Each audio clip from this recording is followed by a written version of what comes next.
Dünəndən Nizami İsayev bir sual var. Mən bunu səsləndirdim. Sonra müzakirəmizi davam etdirəcəm. Niyə Naxçıvan cəmaatı Bakıya köç edir? Bəs vətəni, qəbirləri kimə tapşırırlar?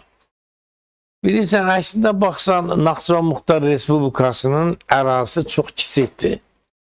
Bu Cəlilabaddan bir qədər böyükdür da, Naxçıvan ərazisi.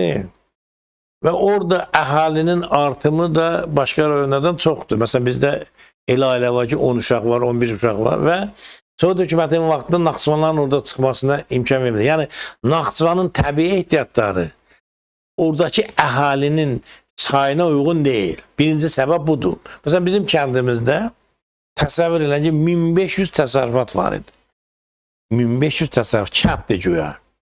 Halbuki kənd olar 50 təsərrüfat, 100 təsərrüfat, 200 təsərrüfat. Ona görə də su da çatışmır, əkinə yaralı torpaq da çatışmır.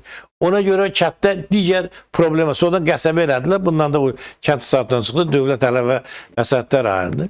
Yəni, bir şey bilmək lazım. Naxçıvan birincisi buna görə tərk edir. İkincisi, Naxçıvanda sosial-iqtisadi vəziyyət Azərbaycanın başqa regionlarından 10 dəfə pisdir. Yəni, işsizlik demək olar ki, tam işsizlik var. Elə məhəllə var ki, orada məsələn 20 evdən birində işıq yanır. 19 evin qapısı bağlıdır.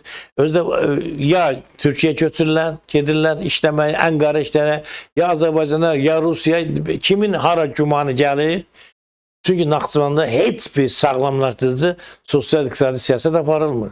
Tayfa orada hakimiyyəti yaranıb, o tayfa gəldi, büdcə dağıdı, bu tayfa gəldi, büdcə dağıdır. Yəni, faktiki olaraq Naxçıvanda bizim başa düşdüyümüz kimi klasik bir dövlət yoxdur. Orada xalqa yönəlik bir siyasət yoxdur. Ona görə də cəmaat həm hüquqsuzluqdur, ağzına açar kimi həbs edirlər. Hüquqları yoxdur ki, haqqını tələb eləsin. İş yeri yoxdur ki, qalıb ailəsini dolandırsın. Bu insan neynəməlidir ki? Bircə dənə yolu var da, qaçmalı ya da qalxıb üsyan eləməlidir. Məsələn, İndi də bu anklavda olan bir ərazidir. Naxçıvanın 3 tərəfi Ermənistanla sərhəddir, bir tərəfi də İrandan Türkiyənin. Yəni, Naxçıvanın elə bir qonşu rayon yoxdur, kesin qonşu rayonda işləsin, qayıtsın, gəlsin bura.